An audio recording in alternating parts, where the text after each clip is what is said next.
मित्रवर्ग, आज मैं सामान्य अध्ययन के अंतर्गत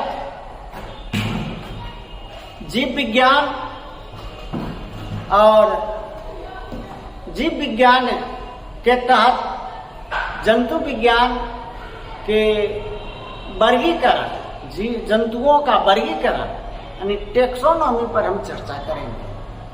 और एक विशेषज्ञ के नाते नहीं बल्कि परीक्षा को नजर में रखते हुए टेक्सोनॉमी से क्या क्या पूछा जा सकता है या पूछा जाता रहा है उस पर हमारी नजर होगी और वही हम चर्चा करेंगे। यह तो बहुत ही विशाल पाठ है, चैप्टर है, इसलिए हमारी नजर परीक्षा के दृष्टिकोण से ही होगी। तो हम चलते हैं, जीव विज्ञान यानी बायोलॉजी का क्या मतलब है। तो जैसा कि बायोलॉजी दो ग्रीक शब्द से बना है, बायोस प्लस ओलॉजी।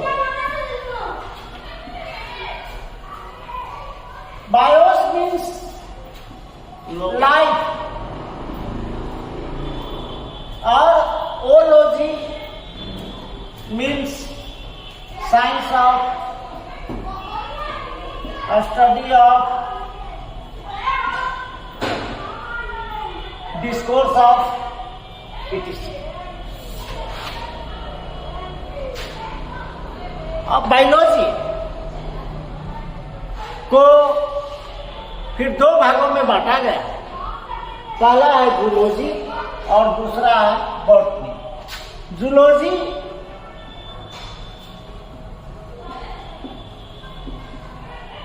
और बॉटनी। जूलॉजी का अर्थ जंतु विज्ञान या प्राणी विज्ञान। ये भी दो ग्रीक शब्द से बना है। पहला है जू जिसका अर्थ होता है एनिमल,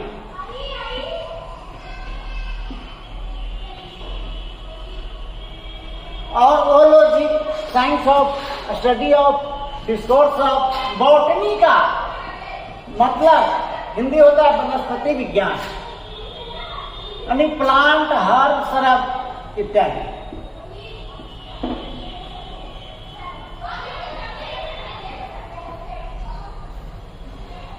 इत्यादि।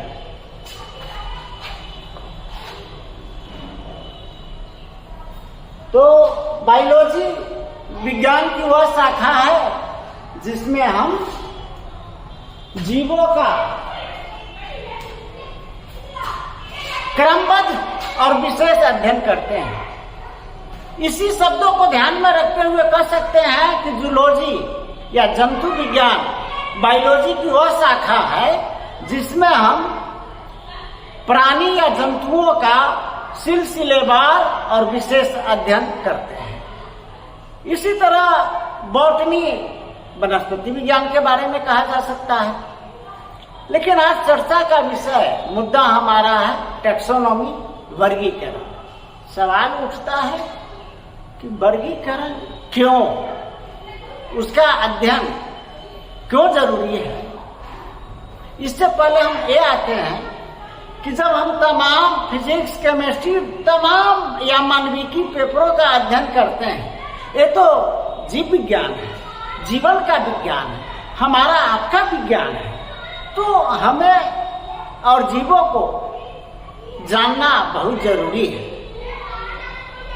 और इसमें आगे हम ह्यूमन फिजियोलॉजी, जो हमें जानना चाहिए, हम क्या हैं, हम कैसे हैं, हम कैसे जिंदा हैं, कैसे चल रहे हैं, ये सब की चर्चा होगी। और पौधों और जंतुओं से हमारा क्या रिश्ता है, हमारा अंतर संबंध क्या है, इसका अध्ययन हम करेंगे आने वाले वीडियो में।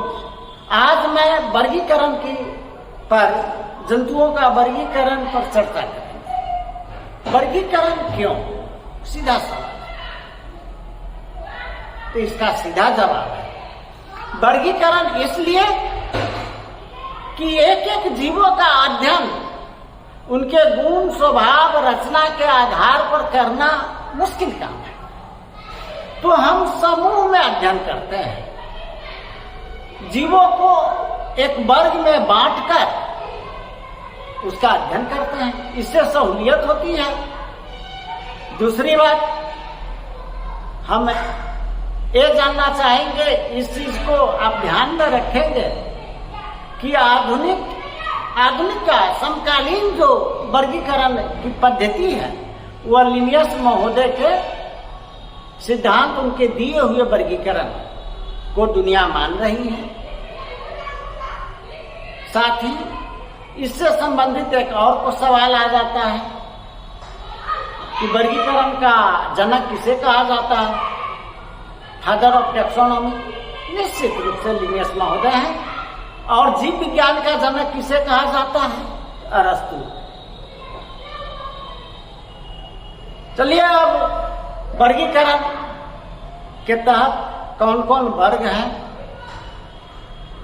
किस किस क्लास में हम देखेंगे मुख्य रूप से, और क्यों उससे सवाल, उसको जानना क्यों जरूरी है। हम ऐसे बिंदु को उठाएंगे जहां कंफ्यूजन होती है और सवाल पूछे जाते हैं। मैं सभी वर्गों की चर्चा तो नहीं करूंगा और जरूरी भी नहीं है, जो जरूरी है वही मेरी जुबान से निकलेगा। आइए पहला वर्ग देखते हैं, प्रोटोजोआ।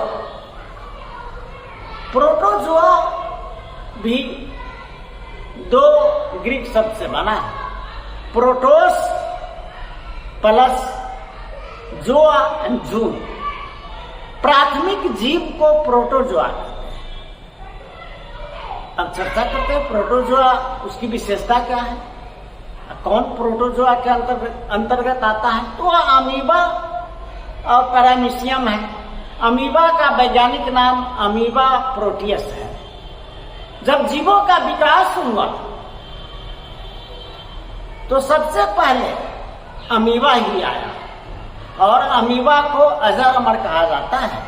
उसको हम जितना काटेंगे, विखंडित करेंगे, उतने वजह सीधा है कि वह यूनिसेलुलर जीव है, एक कोषीय प्राणी है। तो हम जितना खंडन करेंगे उतना वह बढ़ता चला जाएगा। अब तो क्या, हाँ, एक सवाल उठता है कि सारे क्रिया वो कैसे करते हैं जब यूनिसेलुलर है।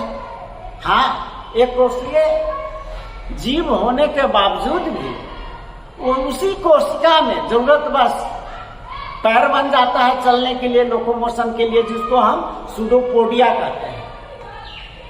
सुडोपोडिया कहते हैं।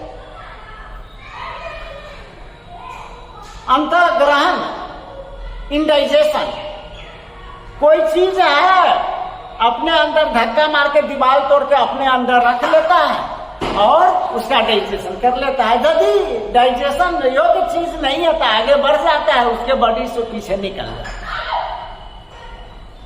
इतना ही, इसको जानिए। अब हम आगे बढ़ेंगे। सिलेंट्रेटा। सिलेंट्रेटा सिलिंड्रिकल शेप का जंतु है या मल्टीसेलुलर है। इसके मुंह पर टेंटिकल्स, स्पर्शक लगे होते हैं, उसके द्वारा किसी जीव को पकड़ लेता है और अपने मुंह में डाल लेता है। पचने वाला है तो पचा लिया, नहीं पचने वाला है तो उगिल दिया। जो माउथ है वही एनस की है। देखिए, ये सिलेंट्रेटा है, हाइड्रा। अब आगे बढ़ते हैं मल्टीसेलुलर में ही। तो मोलस्का, मोलस्का में सीप, घोंघा, शंख, ऑक्टोपस, ये सब मोलस्का में आते हैं।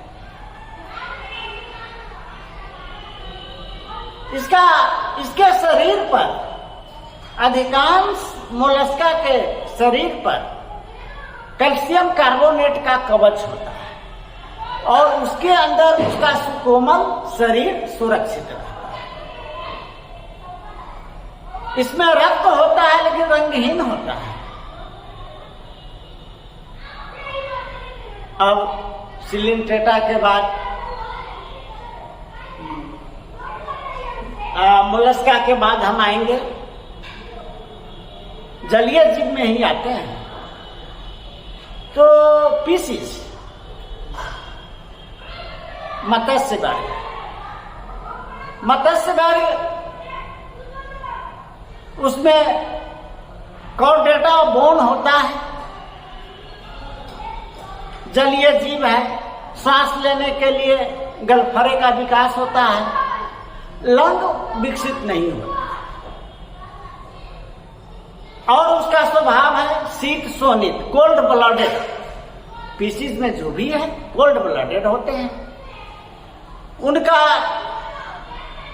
उनमें पंख या पानी जल में चलने के लिए छोटे छोटे फिन्स होते हैं जिसके सहारे वो तैरते हैं।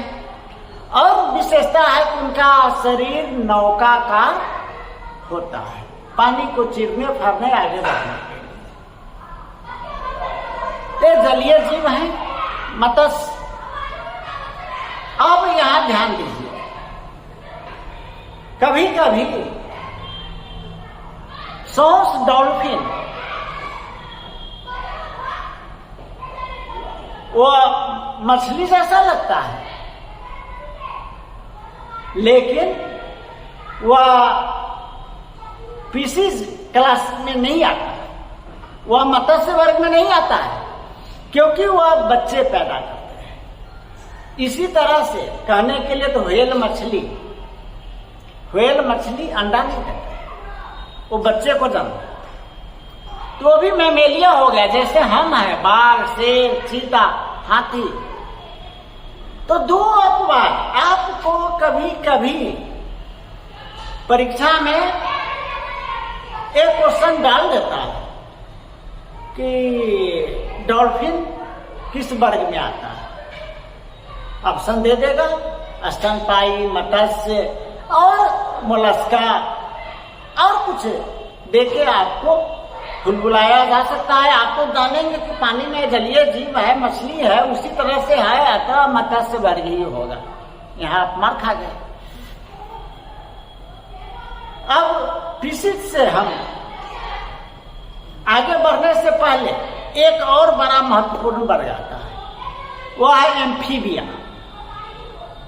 एम्फीबिया उभयचर, मेढक जल में भी रहता है, पानी में भी रहता है। एम्फी मतलब बोट, टू।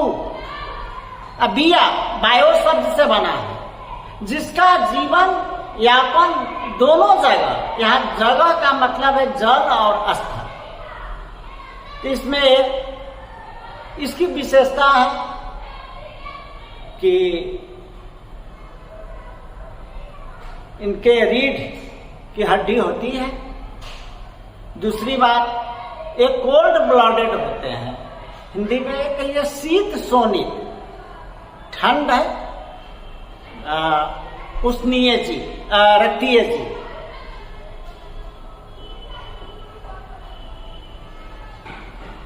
ये अंडा देते हैं। इसमें लंग्स का विकास होता है, तब तो स्थल पर आता है। और यह यदि आप बायोलॉजी के छात्र रहे होंगे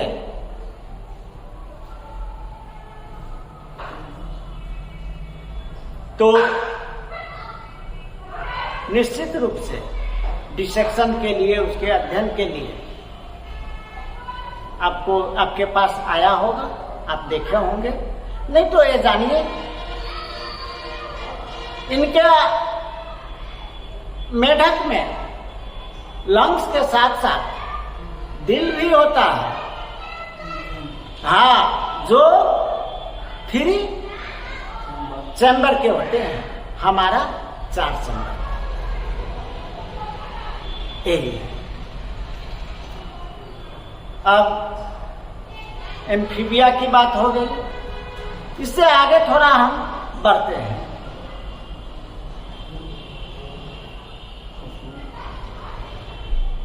एम्फीबिया के बाद एविस, पक्षी वर्ग। पक्षी वर्ग ठीक इसके उल्टा है।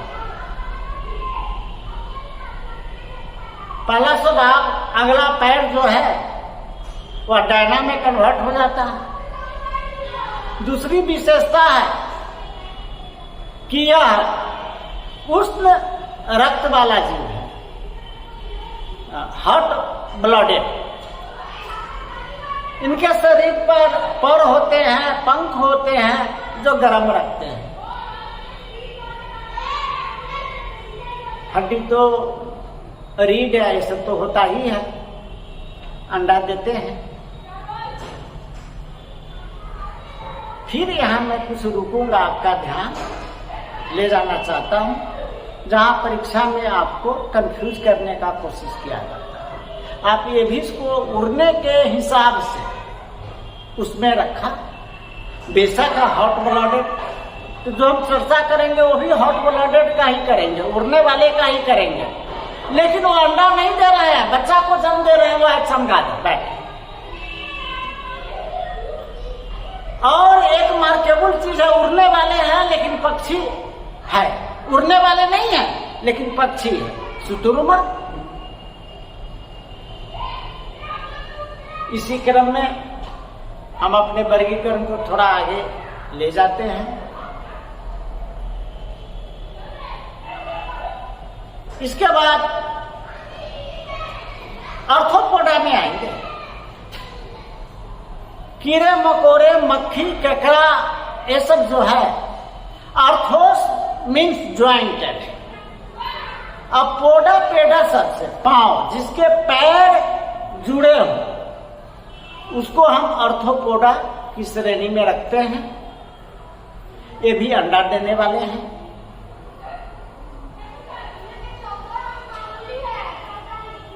जलीय भी हैं, स्थलीय भी हैं और कुछ वायवीय भी हैं। ये तीनों जगह इनका स्थान है आर्थ्रोपोडा।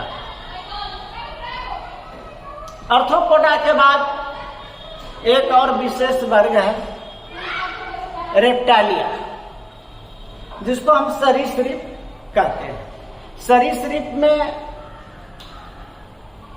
केचुआ,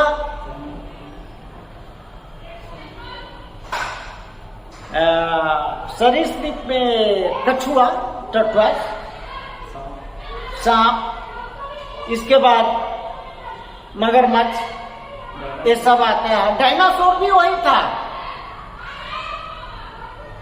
फिर इसकी विशेषता देखते हैं। रीढ़ की हड्डी होती है, कोल्ड ब्लडेड, शीत शोणित होते हैं, अंडा देते हैं और यह इसकी एक खास विशेषता होती है भोजन करने की, वो निगलता है। ये बात तो है। रेप्टालिया के बाद हम मैमेलिया पर आएंगे। मैमेलिया स्तनपायी, वे जीव जो बच्चों को जन्म देते हैं और अपने शरीर से पालन करते हैं। दुग्ध वगैरह जो भी है, हाथी है, शेर है, चीता है, बिल्ली है, गाय है, भैंस है, मनुष्य है, सब है। ये सब एक ही वर्ग में है। लेकिन मानव, हाँ मानव कुछ खास है।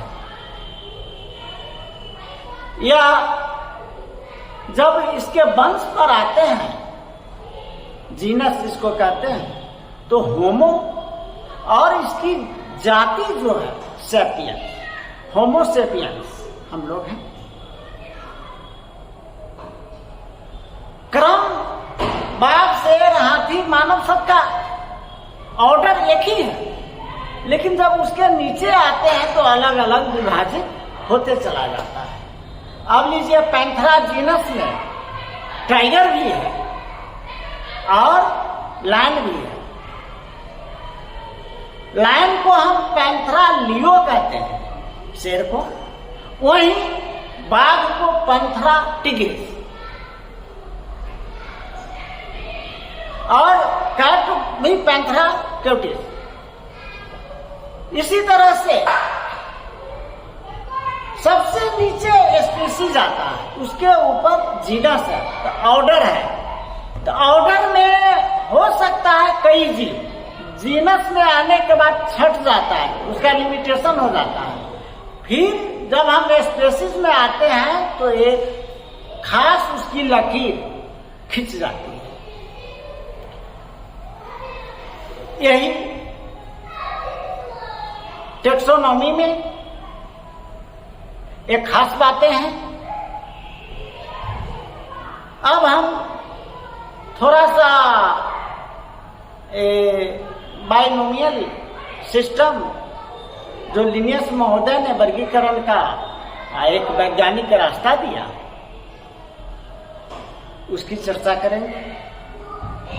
ये दो शब्द किसी भी जंतु या वनस्पति का नाम दो शब्दों से है, एक जीनस और दूसरा स्पीसीज। और जीनस को हम जब भी लिखते हैं तो पहला अक्षर कैपिटल होता है, लेकिन स्पीसीज में स्मॉल होते हैं। मानव का होमोसेपियंस, बाघ का पैंथेरा टिग्रिस, लायन का पैंथेरा लियो, मैंगो का वनस्पति में जरा देखिए तो मैंगीफेरा इंडिका, आलू का पोटैटो बोलते हैं, सोलेनम टुबेरोसम। तो कभी कभी परीक्षा में आपको बोटनिकल और जूलॉजिकल नेम पूछ लेता है। तो ये तो रटने की चीज है, आपके इंग्लिश नाम से उसका कोई रिश्ता नहीं है, वैज्ञानिक नाम उसका अलग है। इस तरह इसलिए हमें परीक्षा में एक एक अंक का महत्व है।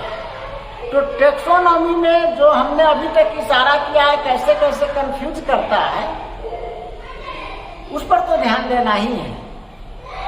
लगेगा कि इस क्लास का इस वर्ग का जीव है, लेकिन है नहीं, जो मैं इशारा कर चुका हूं। इसी तरह इस पर भी ध्यान देना है, और वैज्ञानिक नाम भी हमें याद रखनी चाहिए, उससे भी क्वेश्चन आता है। और आज मैं टेक्सोनॉमी में मुख्य बातें यही हैं। इसी के साथ जय हिंद।